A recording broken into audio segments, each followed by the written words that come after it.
Bonjour, bienvenue dans le Cantal, sur un des plus beaux sites de ce département, au pied du Puy-Marie, qui est un petit peu dans les brumes matinales, il faut bien le dire. On a rendez-vous avec le sénateur Bernard Delcros, qui va nous emmener nous promener dans tout le département. On va descendre, je suis sûr que d'ici là ça va se lever, on aura un petit rayon de soleil.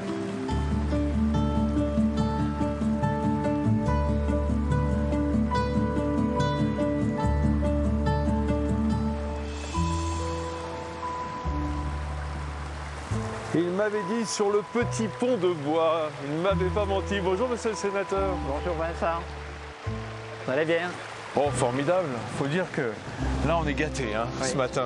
On est ici au confluent de l'Impradine et de la Santoire. Oui. Et vous voyez, l'eau descend des montagnes, des vallées. Mais ce sont aussi des volcans, on est d'accord. Oui, Ces oui. monts du Cantal sont d'anciens volcans. Tout le Cantal est un volcan, avec évidemment qui n'est plus en éruption, avec ces coulées de lave qui ont constitué les planèzes. Les planètes sont des plateaux d'altitude, on peut dire. Ce sont des coulées de lave qui sont des plateaux d'altitude sur lesquels se trouve beaucoup d'élevage. Alors, on va parler un petit peu de votre vie d'homme politique. Quel était votre métier? J'étais enseignant. Dans quelle matière? On dit en maths, Aïe, en mathématiques. prof de maths. Oui, ça m'aide un peu pour les finances. Ouais. J'ai grandi dans un petit village tout près d'ici, de 200 habitants, à Chalinargues. Ma mère y était institutrice, donc nous habitions le logement de l'école. Bon, d'accord, déjà prof. C'était l'ascenseur social de l'époque. Et donc moi j'ai toujours adoré la pédagogie. Et d'ailleurs, ça m'a été très utile, parce que quand on est élu, il faut sans arrêt expliquer, faire comprendre les choses. Alors vous avez été très longtemps élu dans votre village et dans le département. Je suis resté maire de mon village, donc Chalinargues, pendant 28 ans. 28 ans, ah oui. 28 ans. J'ai présidé l'intercommunalité, et nous sommes sur le territoire de l'intercommunalité ici, pendant 17 ans, jusqu'à la loi sur le non-cumul des mandats. Et j'ai siégé au conseil départemental pendant 23 ans. Donc un long parcours d'élu local dans des fonctions qui étaient tout à fait complémentaires et qui permettaient d'approcher de manière globale l'avenir du territoire. Bernard Delcros, puisqu'il y a un non-cumul des mandats, et maintenant que vous êtes sénateur, vous ne vous sentez pas un petit peu loin de vos racines quand vous montez à Paris au Sénat? Alors je ne me sens pas loin du tout de mes racines, parce que je continue à habiter mon village de Chalinargues. J'y viens chaque fin de semaine, je suis content de retrouver mes montagnes, et je vis au milieu des gens qui m'ont fait confiance. Et quand je pars à Paris, je ne me sens pas déraciné.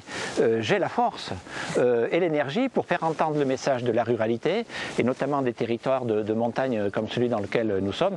Donc c'est tout à fait, je suis vraiment heureux, encore une fois, de cette fonction de sénateur. Alors cette ruralité, on va aller à sa rencontre aujourd'hui, et je crois qu'on va voir des belles personnes. Ça va être une journée longue, mais ça va être une journée belle. Alors vite dans les voitures, parce qu'on n'a pas de temps à perdre. On y va. Allez en route à la rencontre d'un maraîcher poète qui vit au milieu des fleurs, de Martin et Charlotte, deux jeunes producteurs de fromage de Salers, qui est une cuisinière scolaire qui cuisine pour les enfants comme les siens. Ensuite, un petit tour chez Yves, le boucher à l'ancienne, avec ses merveilleuses salaisons du Cantal. Allez en route! Alors, nous allons aller à Saint-Étienne-de-Chaumeil, qui est vraiment dans le Nord Cantal, pour découvrir la fabrication de Tradition Salers, ces pièces de fromage qui font 40 kg. Il y a très peu de fromage Tradition Salers, c'est-à-dire fabriqué vraiment avec du lait de la race Salers, qui est dont le berceau est dans ce secteur de Salers et Yonnes-Montagne. Voilà, ça va Martin? Ça va et vous? Bonjour Martin. Bonjour. Donc Martin, c'est l'un des deux fils, et il y a le père aussi, donc ils sont trois dans l'exploitation. Et Martin, il est en plus conseiller municipal. Mais avant d'être investi dans la commune, je pense qu'il est vraiment investi dans le grand fromage d'appellation du Cantal, qui est le Salers Tradition. Hein, c'est ça? C'est ça, Salers Tradition. On n'est plus que 8 producteurs à faire. 8 producteurs sur le département. Ouais. Même en France. Bah oui, du coup, parce que l'aire d'appellation, elle est super resserrée autour de ces monts du Cantal. Ouais, quoi. c'est ça.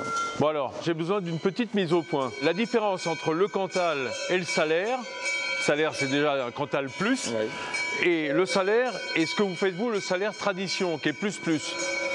Le Cantal est fabriqué en période hivernale par des laiteries et par donc les toute producteurs. L'année en fait. Toute l'année. Et après, le Salers, il est fabriqué du 15 avril au 15 novembre, quand les vaches sont à l'herbe. Donc c'est un fromage d'estive. C'est un fromage d'estive qui peut être fait avec n'importe quelle race, mais par contre que par des producteurs. Mais alors, quelle est la différence entre le Salers Et le salaire tradition, comme celui que vous faites? Eh bien, le salaire tradition, on a une signification en plus, c'est qu'on est obligé de faire les salaires. On est obligé d'avoir la vache salaire qui implique avoir le veau pour la traite. C'est important que les consommateurs sachent que quand ils mangent du tradition salaire, ils mangent en réalité du salaire fabriqué avec le lait des vaches salaires. En arrivant ici, j'ai vu qu'il y avait les maçons qui étaient au boulot. Vous êtes en train de fabriquer une cave d'affinage? C'est ça, on fait une cave d'affinage pour maîtriser notre production du début jusqu'à la fin. On n'aura plus d'intermédiaire, c'est une autre fierté aussi. Avoir fait le choix de transformer, de valoriser leur production, de fabriquer le fromage et de le vendre, ça permet de pouvoir installer des jeunes sans être obligé de s'agrandir, sans consommer des terres agricoles supplémentaires qui d'un côté coûtent cher, ça oblige à investir lourdement, et de l'autre côté empêche d'autres jeunes de s'installer. Donc c'est aussi finalement un cercle vertueux. J'ai vu que certains veaux qui étaient attachés au pied de leur mère. C'est une vache très maternelle et elle ne donne pas le lait sans son veau. Elle ne donne pas le lait sans son veau. En fait, elle a le veau qui vient la traire, et pendant ce temps-là, on la traite un peu discrètement en disant « Allez, t'inquiète pas, c'est ce qui se passe », quoi. Comme si... Ça peut être résumé comme ça. Ouais. Chaque vache a son veau et elle le reconnaît, c'est formidable. Hein. Elle le nettoie, elle le lèche, elle le bichonne. Combien de temps ça vit une salaire? Aux alentours de 14 ans. Et l'année dernière, il y en a une qui est partie, elle avait 18 ans. 18 ans? Ouais. Donc c'est pratiquement une vie qu'on passe avec ces vaches. Eh oui, ouais. On finit par les connaître presque mieux que certains membres de sa famille, peut-être. Ah ben, elles ont tout un nom et on les reconnaît tous. Vous lui confiez des secrets que vous diriez à personne d'autre? Oh, je peux, de toute façon, ça risque rien. Elles sont discrètes? Elles sont discrètes.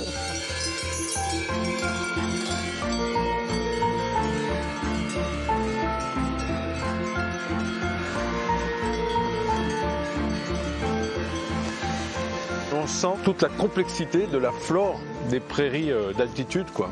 Super.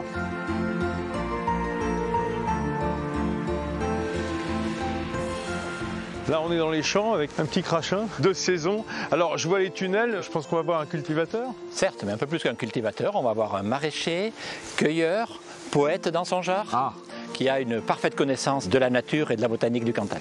Bonjour Samuel. Bonjour Bernard. Bonjour Samuel. Bonjour. Vincent. Samy, enchanté. Ah bah écoutez, monsieur le sénateur, vous m'avez amené dans une nurserie de salade. Vous êtes à la fois accoucheur et pédiatre des salades. On fait tout, du début jusqu'à la fin. Vous servez avant tout les restaurateurs et sûrement des restaurateurs de catégorie un petit peu gastronomique. Hein. Quand on travaille avec des restaurateurs qui ont une démarche de qualité, il faut être à la hauteur de leurs exigences. Et moi, ça me va bien, ça. Ça, c'est mon moteur. Vous travaillez à façon, vous faites du sur-mesure en taille de légumes? Oui. Je fais à façon. Cette variété de salade qui est une Carmen, c'est une variété que j'ai fait pour un restaurant italien. Chaque restaurateur a un peu son légume approprié. Et la taille qu'il me demande, je peux lui faire. Il approvisionne aussi le collège. Et je pense que c'est très important de sensibiliser les jeunes, d'éduquer, j'ai envie de dire les jeunes, à une alimentation de qualité, avec des produits locaux de qualité, et aussi on est dans le bio. Parce que tout est bio chez vous? Tout. Tout. Ouais, et puis du vrai bio. J'ai jamais pratiqué notre culture, j'ai toujours pratiqué comme ça. Et pour bien affiner, pour bien être carré dans mes trucs, j'ai pris la mention Nature et Progrès qui est beaucoup plus pointue que l'agriculture biologique. Un cahier des biologique. charges plus strict que Plus simplement strict. le bio. Ouais. On peut peut-être visiter une autre serre? Regardez. Vous savez ce que c'est là comme fleur? Non, mais je dirais une brassicacée. C'est juste. Mais je ne saurais pas dire quoi. D'accord. Alors ça, ce sont des fleurs de navets. Ah, ça veut dire que vous les laissez pousser en fleurs? Oui, c'est-à-dire que c'est des navets que je cultive Ouais. et que je vends en restaurateur suivant la taille qu'ils veulent. En général, c'est une pièce de 2 €, voire plus petit. Et je récupère la fleur, qui est un délice.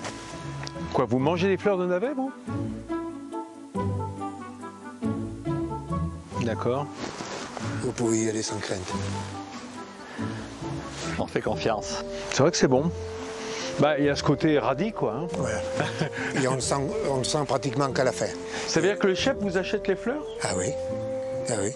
Alors quand il m'en commande des barquettes et des barquettes, 200, 300, 400, je viens là et je prends... Fleur par fleur? Comme ça, là, et je les mets dans une barquette. Eh oui. Une n'est pas belle, une est fanée, une si. Alors, Ah, vous voulez vraiment Ah, moi, que les je- 4 pétales soient impeccables? Je pensais que vous alliez cueillir la tige carrément. Non, fleur par fleur. Alors ça, c'est des fleurs qui plaisent beaucoup.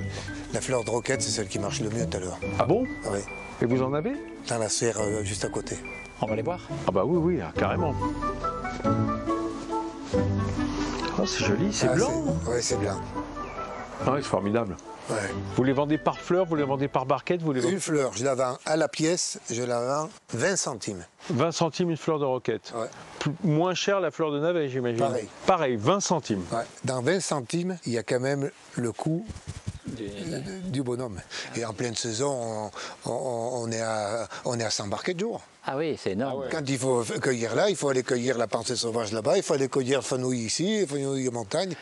Globalement, dans le Cantal, il y a des productions de qualité. Et il y a un modèle agricole qui est respectueux de l'environnement, des gens, de l'alimentation, donc un modèle agricole d'avenir finalement. On a considéré à un moment peut-être que c'était un modèle passé, quand on développait un modèle plus industriel. Et ce qui a pu apparaître comme peut-être un retard dans le département du Cantal à une certaine époque, devient aujourd'hui un atout et une avance. Merci beaucoup Samuel. Je vous en prie, avec plaisir. Il faut continuer comme ça. C'est la bonne voie. Il n'y a pas de souci.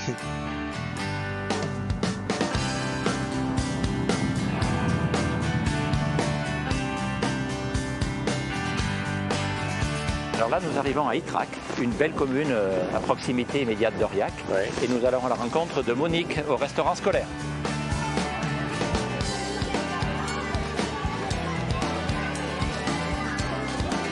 Les lentilles et les saucisses. Les lentilles viennent du Puy, les saucisses du Quérolé. Oh, ça me plaît bien. Vous m'en garderez une portion, hein? Ah oui, avec plaisir. Si je me tiens bien. Hein. Ah, voilà. La lentille blonde, elle a une peau plus fine que la lentille verte du Puy, donc voilà. Les enfants la préfèrent. Ah oui, parce qu'elle est moins dure. Là, la lentille blonde du Puy est très bonne. Oui, et puis la préparation. Et la préparation. Mais la lentille, il fait aussi. Les deux comptes. Monique, ça fait combien de temps que vous travaillez ici? 32 ans. Combien? 32 ans. 32 ans. Waouh. Toutes les filles que vous voyez, certaines filles, je les ai eues toutes petites à la cantine. Et j'ai leurs enfants maintenant. À quoi vous faites plus attention maintenant qui était moins... La qualité. La qualité? La qualité. Ouais. Je regarde que la qualité. Ça coûte un peu plus cher, mais je regarde que la qualité. Ouais. C'est-à-dire que vous vous occupez des approvisionnements et c'est vous qui avez la main là-dessus? Voilà. C'est moi qui commande tout, qui gère tout. Qu'est-ce que ça coûte à fabriquer un repas en moyenne ici? Ah ben, un repas ici revient à 2 €, 2,50 €. Ce qui se passe ici est tout à fait exceptionnel et doit faire référence, ça peut être développé partout. Parce qu'ici, on apporte la preuve à Ytrac que c'est possible de remplir une assiette avec des produits de qualité à un prix qui reste abordable en fonction du quotient familial. Ah oui, parce que moi, je fais travailler beaucoup les agriculteurs du Cantal. Je travaille beaucoup avec eux. Tout ce que je peux mettre en local, je le fais. Oui. Alors le vin à la question de la qualité d'alimentation et de faire le lien entre ce qui est dans l'assiette et leur santé, ce qui est dans l'assiette et la protection de l'environnement, donc les modes de production. Bon, ben c'est bien gentil Bernard, mais tout ça c'est des mots. Hein. Moi, quand ça sent aussi bon, j'ai surtout envie de goûter. Ben, allez vous asseoir et on vous porte tout ça. Avec le service et le sourire? Voilà, et le beau sourire. Bon, qui aime les saucisses ici?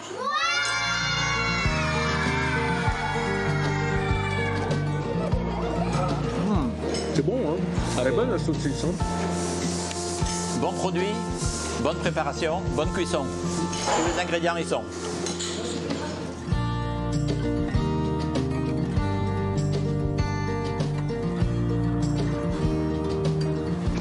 Dites donc Bernard, ça grimpe, hein? Ah ben, comme dans beaucoup d'endroits du Cantal, territoire de moyenne montagne. En tout cas, ça fait digérer les très belles saucisses lentilles qu'on a eues à la cantine. Du coup, je vous ai dit, emmenez-moi voir quelqu'un qui fait de la belle saucisse. Eh bien, on va aller chez Yves Geoffroy, boucher, 4e génération depuis 1896, ici dans l'avenue Georges Pompidou, qui évidemment a marqué le département du Cantal. Bonjour Yves. Bonjour Bernard. Tu vas bien ce matin? Comment ça va? Il fait frisqué à Pierrefort. Ah ben, il fait toujours bon à Pierrefort. Bonjour Monsieur Geoffroy. Enchanté. Merci de me bienvenue à recevoir. Pierrefort. Dites-moi, sur votre vitrine, je voyais marqué boucherie, charcuterie. Il y a boucherie, mais la charcuterie est importante et je parlerai même de la salaison. Ce que je vois là, les saucisses sèches, les saucissons, c'est vous qui les faites? Voilà, et on a un petit séchoir dit naturel qui se trouve une rue plus bas. Ah mais j'adore ça. Alors vous m'emmènerez le voir après? Allez, promis, promis. Oui. Yves, 4e génération, 1887, je crois. Une arrière-grand-mère qui était bouchère, effectivement. Ah, génial, une femme en plus.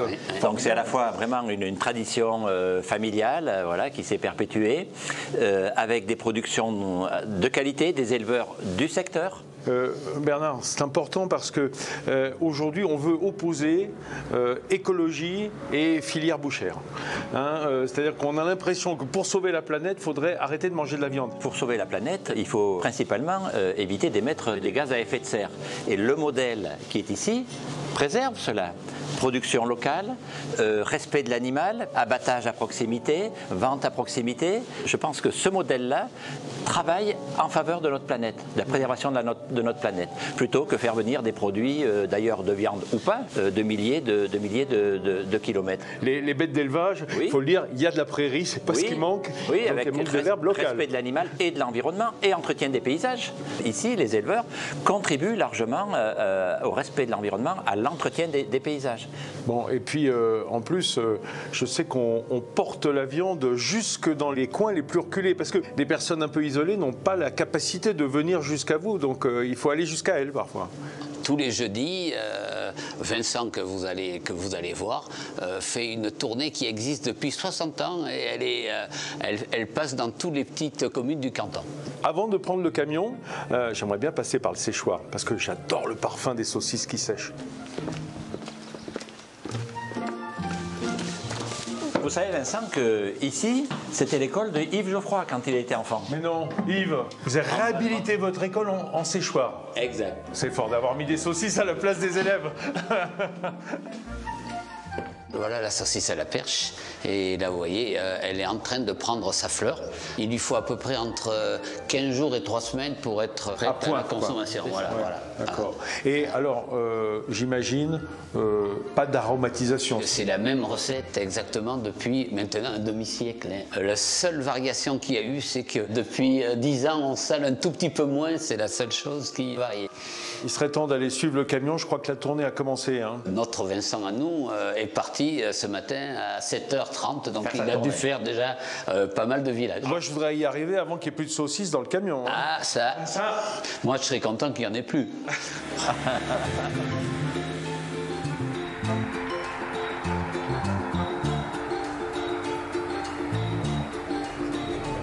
La belle vache au braque.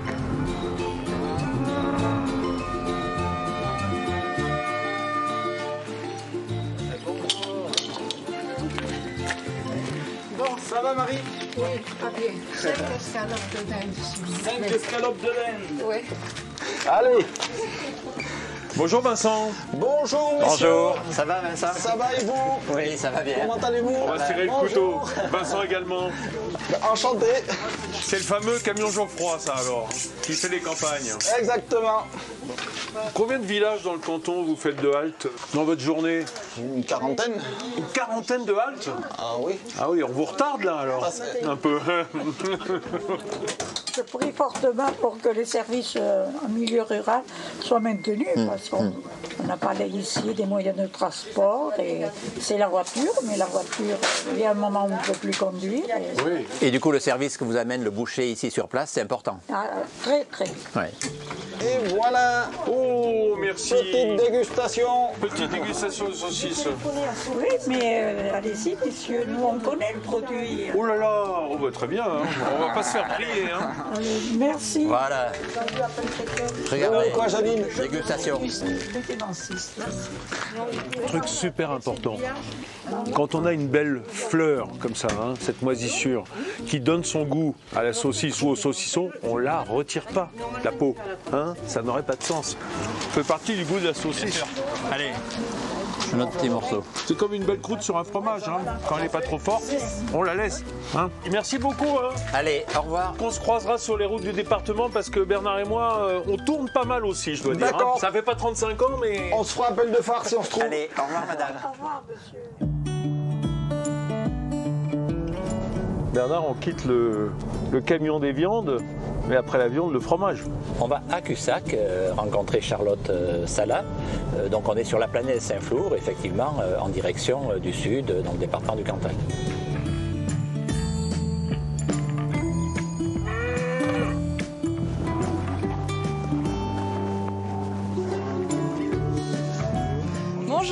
ça va? Ça va et vous? Ouais, ça va. Oh, ma belle. Ça va, ça va. Bonjour, Charlotte. Enchantée, bonjour. Merci de nous recevoir dans la plaisir. famille de ces belles salaires. Ouais.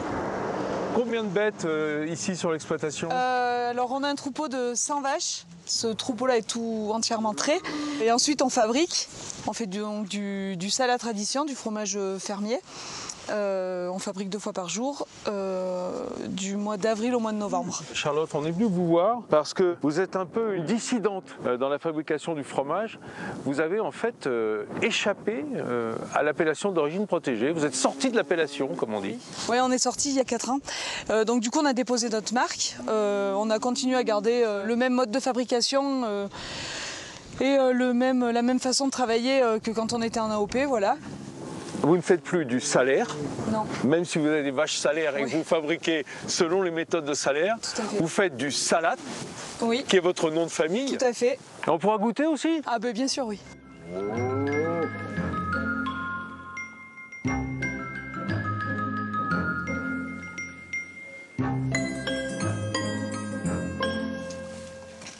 Faut baisser la tête?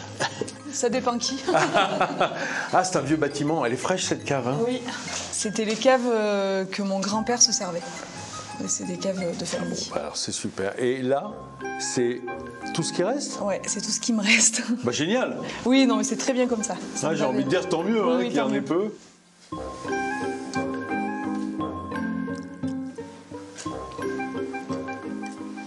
On sent toute la richesse du lait. Là, un fromage hors appellation, qui ressemble furieusement quand même à un salaire. Très honnêtement, je ne fais pas la différence. Pourquoi est-ce que vous êtes sorti de l'AOP? Alors disons qu'on nous a évincé de l'AOP parce que on vous a sorti? Ah oui, on n'est pas sorti de notre propre chef. C'est pas nous qui avons dit un matin en se levant, on n'est plus en AOP, quoi. Non, ça s'est pas passé du tout comme ça. Mais disons que notre fromage a été dégusté par un comité. Voilà, il y a un comité chaque année, en fait, pour rester dans l'appellation, ouais. Pour être dans le...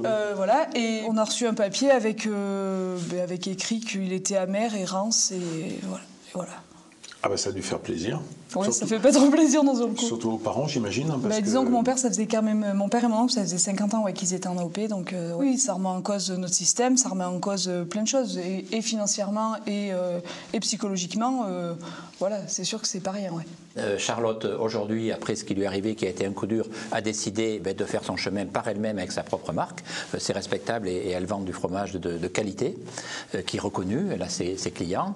L'essentiel, c'est qu'on ait des gens qui se battent pour produire, pour transformer, pour valoriser les productions de qualité et puis trouver des marchés, bien sûr, derrière. Ça fait beaucoup de noms pour le même fromage, parce que les meilleurs Cantal, les meilleurs salaires tradition et le meilleur salade, ils se retrouvent un peu dans un même panier. C'est le même.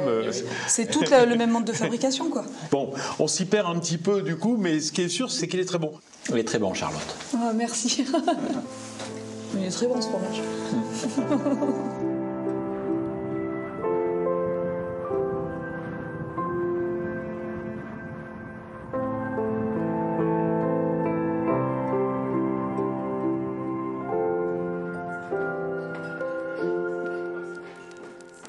On sent que c'est de la cuisine de montagne. Hein. La truffade, qui était vraiment une spécialité locale.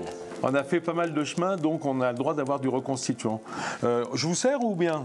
Hop, une saucisse évidemment. Allez, une saucisse. Après avoir passé cette journée en votre compagnie, j'ai cru comprendre que le plus important pour vous, c'est le relationnel. C'est-à-dire la relation que vous avez à chacun des producteurs, mais aussi des gens qu'on croisait sur les routes. Bon, on est dans un territoire à faible densité de population. Moi, je suis resté très longtemps élu local. Et donc, aujourd'hui... Moins de 150 000 habitants dans un grand département. Dans un grand département. Donc, si vous voulez, dans ces fonctions d'élu, on tisse des liens personnels avec les habitants. Aujourd'hui, avec les élus du Cantal, en tant que sénateur, on tisse des liens personnels, des liens de confiance, et moi, c'est aussi ma personnalité, c'est mon ADN. Il faut le dire, l'agriculture, qui est quand même le symbole de ce département, qui est extrêmement agraire, elle est quand même aidée Hein, tout le monde ne vivrait pas de son métier s'il n'y avait pas des subventions, s'il n'y avait pas une aide, s'il y avait ces petites perfusions ou même grosses perfusions européennes pour aider nos agriculteurs. Oui, alors, on est dans une agriculture qui est soutenue par l'Europe et par l'État, qu'on appelle les aides ou les primes. Moi je dis aider et vous dites soutenue. Elle est soutenue, oui, et c'est normal parce qu'on est dans un territoire de montagne dans lequel les coûts de production sont plus élevés qu'ailleurs, parce que je rappelle quand même que l'agriculture, on nourrit des gens, l'agriculture elle nourrit, c'est sa mission première. Et puis les agriculteurs entretiennent les paysages. On a parcouru le Cantal, vous m'avez dit les paysages sont magnifiques, mais ils sont magnifiques parce qu'ils sont entretenus par les agriculteurs.